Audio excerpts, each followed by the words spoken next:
Morning everyone and welcome back to my channel daily blogger ইনের চ্যানেলে আবারও একটা নতুন ব্লগে তোমাদের সবাইকে অনেক অনেক ভালোবাসা ও স্বাগত জানাচ্ছি। আশা করছি তোমরা সবাই খুব ভালো আছো, আমিও ভালোই আছি। আর এখন বাজে সকাল 9:30 আর আজকের ব্লগটা এখন থেকে স্টার্ট করছি। আশা করছি আজকের ব্লগটা তোমাদের ভালো লাগবে। আর আজকের ব্লগটা যদি তোমাদের ভালো লাগে তো প্লিজ একটা লাইক করে দিও, আর নতুন বন্ধুরা তোমরা প্লিজ আমার চ্যানেলটা সাবস্ক্রাইব করে দিও।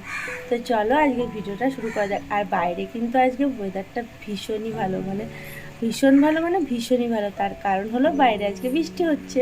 আর বুঝতেই পারছো এই গরমের মধ্যে যদি একটু বৃষ্টি পাওয়া যায় তাহলে যে কী আনন্দ লাগে, কী খুশি লাগে। তো সব থেকে শান্তি হলো কাজ করে। আর বাড়ির বউদের এই রান্নাঘরে ঢুকে কাজ করা যে কি কঠিন একটা যুদ্ধ।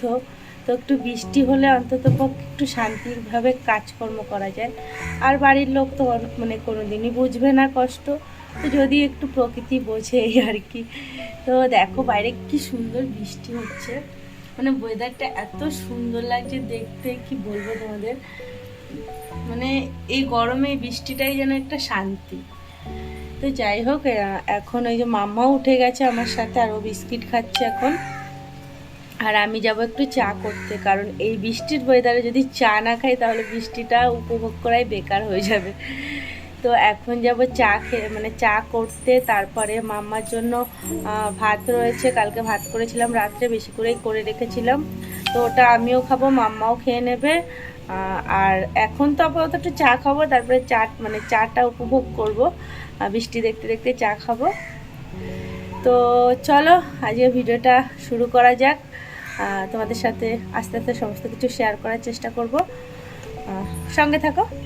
জাস্ট আমি আসছি, চাটা করব, এর মধ্যে মাম্মা ঘটিয়ে ফেলেছে এক কাণ্ড।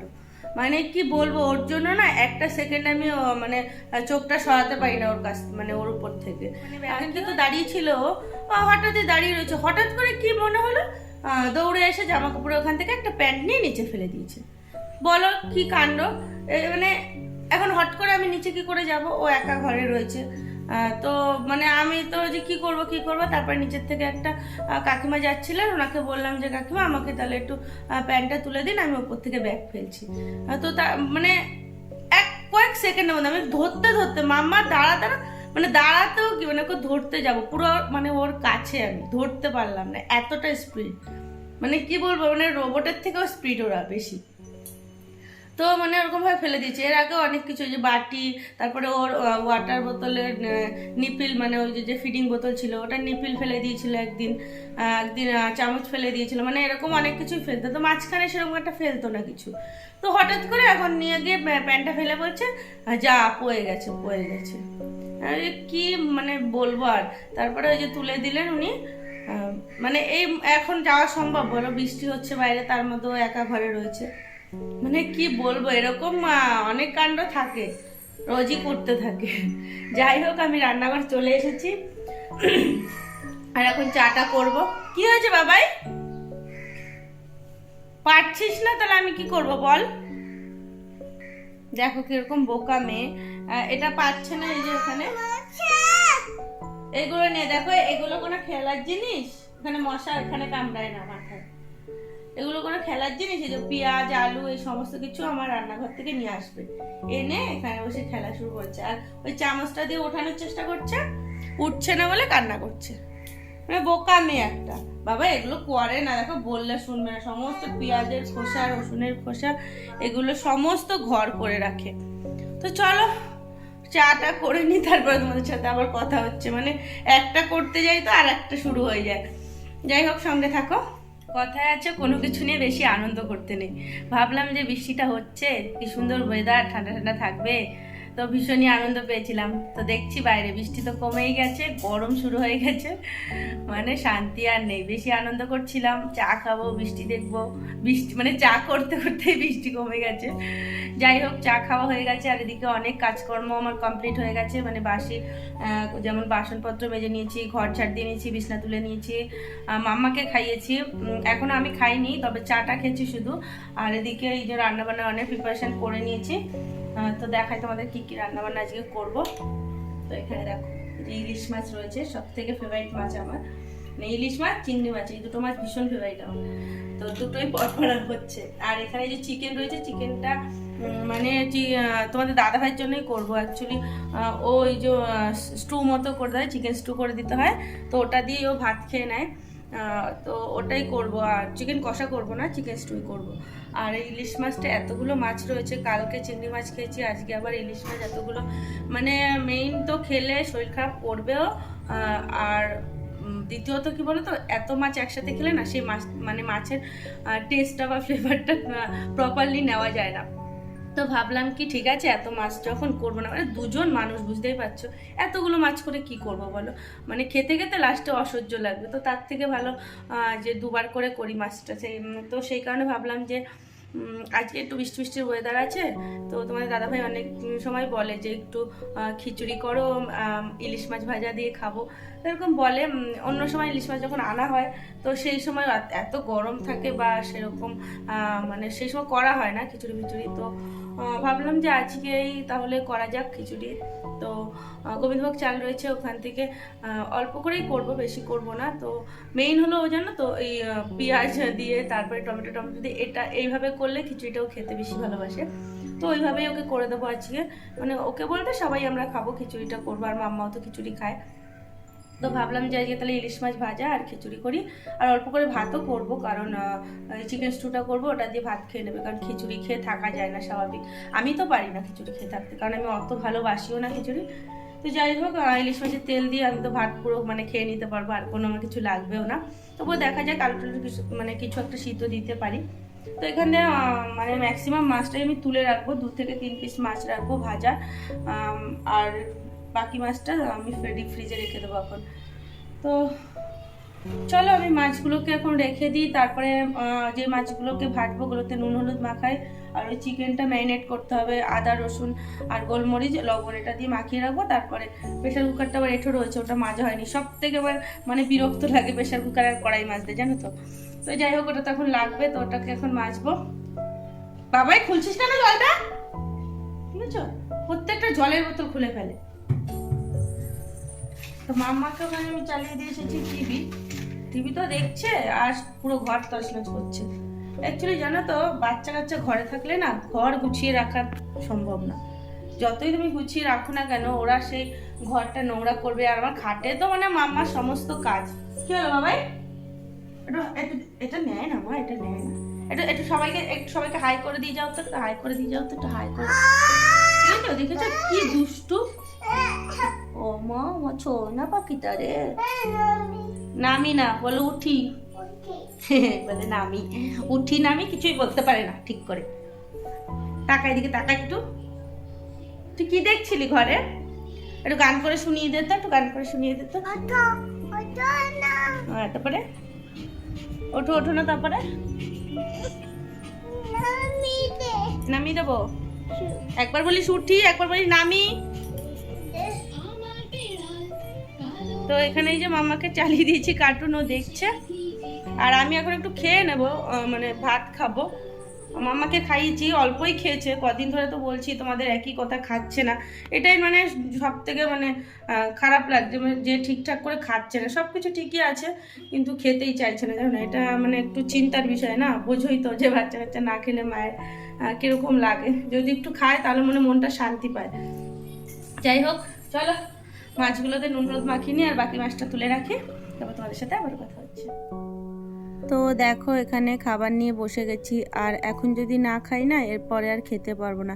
অ্যাকচুয়ালি খাওয়ার টাইমটা পাবো না, যেহেতু রান্নাবান্নার মধ্যে ইনভলভ হয়ে গেলে না, তখন আর খাওয়ার মানে মনে থাকলেও কি হয় জানো তো, মানে খেয়ে ওঠা হয় না, যেহেতু একটার পর একটা সেই রান্নাবান্নার একটা তাড়া থাকে। তো তোমরা এই মানে আমার ভয়েসের মধ্যে একটু মামার আওয়াজটাও পেতে পারো, তো সেটাকে তোমরা একটু অ্যাডজাস্ট করে নিও, কারণ দেখো মেয়েটাকে তো আমি কোথাও একা রেখে এসে এইভাবে ভয়েস দিতে পারি না। কারণ দেখো কেউ যদি বাড়িতে থাকতো তাহলে সেক্ষেত্রে মাম্মাকে আমি তার কাছে রেখে এসে অন্য একটা রুমে এসে ভয়েস দিতেই পারতাম, কিন্তু সেই উপায়টা তো নেই, যেহেতু আমাদের বাড়িতে আমি, ওর পাপা আর মাম্মা মানে এই তিনজনই আমরা থাকি। সেক্ষেত্রে মাম্মার পাপা সবসময় বাড়িতে থাকে না, আর মাম্মা আমার কাছেই সবসময় থাকে, তো স্বাভাবিক ব্যাপার ওর আওয়াজটা একটু আসবেই। আর ওকে তো আমি মুখ বন্ধ করে রাখতে পারবো না, ছোট মানুষ, ও তো কথা বলবে, ও তো আর বোঝে না সেই জিনিসটা। তো দেখো আবার কাশছে, কাশিটা এত হয়েছে না, তো যাই হোক, দেখো এখানে এই যে সমস্ত সবজিগুলো কাটছি। এই সবজিগুলো কিন্তু খিচুড়ির জন্য কাটছি, আবার এই যে চিকেন স্টুটার জন্য কাটছি। আর তার আগে তো আমি ওই মাছে নুন হলুদ মাখিয়ে নিলাম, আর মানে 3 পিস মাছ রেখেছি, আর বাকি মাছটা রেখে দিয়েছি কন্টেনারে করে ফ্রিজে ডিপ ফ্রিজ করে রেখে দিয়েছি। তো এখানে ওই যে লেজের দিকের মাছটা নিয়েছি, মানে লেজের মাছটা, লেজের উপরের মাছটা, আর একটা মাঝখানের পেটিটা নিয়েছি, কারণ ওই লেজের মাছটাই খেতে তোমার দাদাভাই বেশি ভালোবাসে, কারণ ওটার মধ্যে নাকি ওই হরিণের মাংসটা থাকে, তো সেই কারণে। তো দেখো এখানে এই যে সমস্ত কিছু কেটে নিচ্ছি, আর এখানে একটা পেঁয়াজ কেটে নিয়েছি একটু বড় করে, কারণ ওটাকে পরে কুচিয়ে নেব, যেহেতু ওই খিচুড়িটার মধ্যে পেঁয়াজ দেবো সেই কারণে। তো এখানে এই যে একটু আদা রসুন ছুলে নিয়েছিলাম, তো ওটাকে একটু ঘষে মাংসের মধ্যে দিয়ে দিলাম, তারপরে একটু লবণ দিয়ে আর গোলমরিচের গুঁড়ো দিয়ে মাংসটাকে ম্যারিনেট করে রেখে দেবো। তো তারপরে যাব মানে ওই খিচুড়িটা বসাবো, কারণ এটা ম্যারিনেট হতে থাকবে, তার মধ্যে আমার খিচুড়িটা রান্নাবান্নার প্রিপারেশান মানে অনেকটাই হয়ে যাবে রান্না। তো দেখো এখানে এই যে পেঁয়াজটাকে কেটে নিচ্ছি খিচুড়ির জন্য। তো একটু আদাও মানে ঘষে নিলাম, যেহেতু আদা ফোড়ন দেবো, তো আদা শুকনো লঙ্কা আর একটু জিরে ফোড়ন দিয়ে পেঁয়াজটা দিয়ে ভাজা ভাজা করে নেবো, আর একটু জিরের গুঁড়ো দিয়ে দেবো। তো যেহেতু আমি মানে একদম আমাদের রাস্তার পাশে বাড়ি, তারপরে সমস্ত মানে আওয়াজটা ক্যাপচার করে এরকম ভয়েস দেওয়ার সময়, এরকম নির্জনভাবে একটা ঘুমের মধ্যে বসে ভয়েসটা দিতে পারি না, তার একটাই কারণ মাম্মা থাকতে চায় না। তো সেই কারণে আমার একটা ফাঁকা জায়গায় এসে ভয়েসটা দিতে হয়, আর তখন ওই বাইরের যে নয়েজগুলো সেগুলো আসে। তো কিছু করার নেই, অ্যাডজাস্ট করে নিও তোমরা একটু, কি বলবো। তো দেখো এখানে এই যে সমস্ত কিছু ফোড়ন দিয়ে দিয়েছি, ফোড়ন দিয়ে এখানে জিরের গুঁড়োটা একটু গুলিয়ে দিয়ে দিলাম, আর এসে পটল কেটে নিয়েছি কয়েকটা, আর আলু কেটে নিয়েছি, আর একটু গাজর বিনস এগুলো একটু মানে দিয়ে দেবো খিচুড়িটার মধ্যে। আর ওখানে দেখো আমি গোবিন্দভোগ চাল ডাল এই মানে ধুয়ে নিয়েছি ভালো করে। তো এখন ওটাকে দিয়ে একটু ভাজা ভাজা মতো করে, আর তার আগে একটু গরম জল বসিয়ে দিয়েছিলাম, যেহেতু এই মানে সব কিছুর মধ্যেই গরম জলটা দিলে না ভালো হয়, তো সেই ক্ষেত্রে একটু গরম জল দিয়ে দিলাম, আর তাড়াতাড়ি করেও রান্নাটা হয়ে যাবে। তো এদিকে এই যে প্রেশার কুকারটা বসিয়ে দিয়েছি, মাংসটাও এদিকে বসিয়ে দেবো, কারণ তোমাদের দাদাভাই চলে আসলে ও তো খেতে চাইবে, তো সেই কারণেই তখন মানে প্রেশার কুকারটার মধ্যে একটুখানি তেল দিয়ে গরম করে নিলাম, তারপরে চারিপাশে একটু ছড়িয়ে নিয়ে মাংসটা দিয়ে দিচ্ছি। এবার মানে একটু ভাজা ভাজা মতো হবে, তারপরে এখানে এই যে সবজিগুলো দিয়ে সবজিগুলো জাস্ট একটু নাড়িয়ে চাড়িয়ে, মানে ওই ধরো 20-30 সেকেন্ডের জন্য একটু নাড়িয়ে চাড়িয়ে তারপরে ওটার মধ্যে জল দিয়ে দিতে হবে। তার কারণ হলো সবজিগুলো ভাজা যাবে না, সবজিগুলো যাতে একটু মানে কাঁচা ভাবটা চলে যায় সেটুকুনি দেখতে হবে। তো এখানে খিচুড়িটাও আমার অলমোস্ট হয়ে এসেছে, তো খিচুড়িটা আরেকটু ফুটবে, তারপরে ওটার উপর একটু ঘি ছড়িয়ে দিয়ে নামিয়ে নেব। তো দেখো এদিকে আমার সমস্ত রান্না হয়ে গেছে, এখন এই মাছটাকে গরম গরম ভেজে নিচ্ছি, আর এর মধ্যে কিন্তু তোমাদের দাদাভাই চলে এসেছে, তো মাছটাকে ভেজেই ওকে খেতে দিই। সংসারের সমস্ত কাজ করতে করতে, সমস্ত রকম দায়িত্ব পালন করতে করতে কখন যে দিনটা শেষ হয়ে যায় আমরা নিজেরাও টের পাই না, তার মাঝখানে গিয়ে না নিজের জন্য আর আলটিমেট কোনো সময়ই থাকে না। কিন্তু নিজেকে সময় দেওয়া উচিত, জানো তো। তুমি যদি তোমাকে নিজেকেই সময় না দাও, তোমাকে কেউ কখনো সময় দেবে না, কেউ কখনো তোমার মূল্য দেবে না। আমরা আসলে না মেয়েরা প্রচণ্ড রকমের সংসারটাকে ভালোবাসি, আর এটাই হলো আমাদের দুর্বলতা, জানো তো। সংসারটাকে ভালোবাসতে গিয়ে সংসারটার প্রতি মানে ইনভলভ হয়ে যায় বেশি করে, আমরা ভাবি যে সংসারে এটা করলে ভালো হবে, সংসারে ওটা করলে ভালো হবে, তারপরে না আমরা ভুলে যাই যে নিজের কোনটায় ভালো হবে, নিজে কোনটায় ভালো থাকবো। আসলে আমরা না সংসারটাকে ভালোবেসে ভাবি কি সংসারের যে প্রতিটা মানুষকে আমরা ভালোবাসছি, সংসারটাকে ভালোবাসছি, হয়তো সংসারের সেই সমস্ত মানুষগুলো আমাদের ভালো রাখবে, আমাদের ভালোবাসবে, কিন্তু এই এক্সপেকটেশনটাই আমাদের ভুল। আমরা সংসারটাকে ভালোবাসি, নিজেকে ভালোবাসি না, আর এই সংসারের মানুষগুলো আমাদের মূল্য একেবারেই দেয় না, জানো তো। কিন্তু নিজেকে মূল্য নিজেকেই দিতে হবে। কি করছিস এটা? আমাকে দাঁত মাজাতে হবে না তোর, তুই নিজের দাঁত মাজ।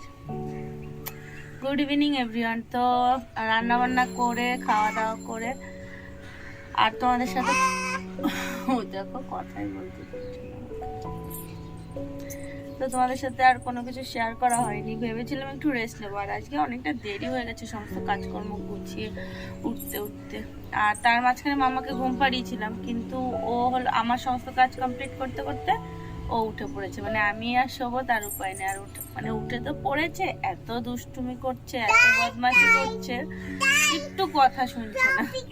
তো তোমাদের দাদা হয়ে গেছিল জিমে, ও জিম থেকে আসলো, তারপরে গেল দোকানে। তো মামাকে নিয়ে আমি বসে আছি, মানে দুষ্টুমি করছে। এই মাত্র আবার যেন একটা খেলনা নিচে ফেলে দিয়েছে, কিন্তু এখন ওটা তোলার জন্য লোক পাচ্ছি না, এখন নিচে যেতেও পারছি না। কি সমস্যা বলো তো, এই যে মানে আজকে তিনটে জিনিস আবার পাপোশ ফেলে দিয়েছিল। দাদা ভাই যখন বাড়ি আসলো তখন আমাকে বলছে কি মাম্মা কি কোনো পাপোশ ফেলেছে? আমি বলছি তা তো আমি জানি না, অ্যাকচুয়ালি আমি রান্না করছিলাম তখন হয়তো ফেলে দিয়েছে। তারপরে বললো কি দেখো এই পাপোশটা, আমি বলছি হ্যাঁ এটা তো আমাদেরই। তারপরে নিয়ে আসলো বেরোনো। তো এই মাত্র আবার এই যে একটা মানে পুতুল ফেলেছে। মানে কি বলবো, আজকে এরকম দুষ্টুমি করছে, প্রচুর দুষ্টুমি করছে আজকে। এরকম দুষ্টুমি করে না ও সচরাচর। এই যে দুষ্টুটাকে দেখে নাও সবাই, এটা একটা দুষ্টু আমার দুষ্টু।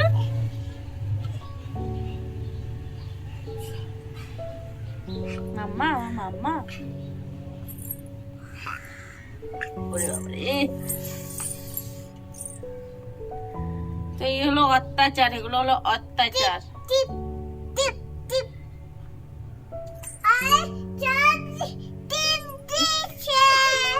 আমাকে চাঁদ মামা টিপ দেওয়াচ্ছে। আচ্ছা ঠিক আছে।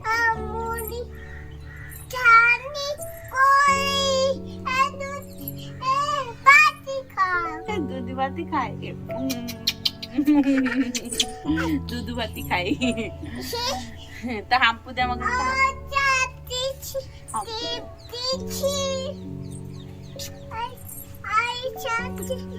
আমাকে টিপ দিচ্ছে মাম্মা।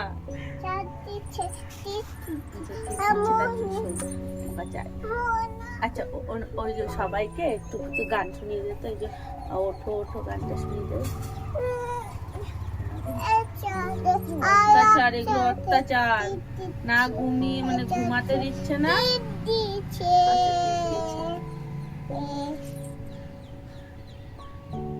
হয়েছে টিপ দেওয়া, ছাড়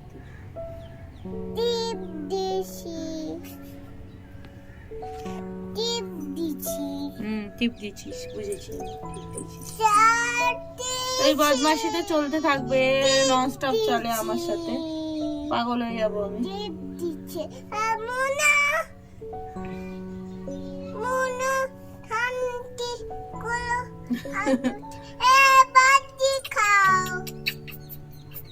কিছুই নাই, আমার খেতে হবে এটা।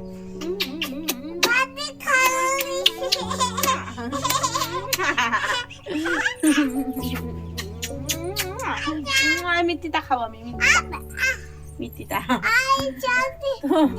মা মেয়ের এই খুশিটা চলতেই থাকে। চলো ভিডিওটা আজকের মতো এখানে শেষ করছি। ভিডিওটা ভালো লাগলে অবশ্যই একটা লাইক করে দিও, নতুন বন্ধুরা তোমরা প্লিজ আমার চ্যানেলটা সাবস্ক্রাইব করে দিও।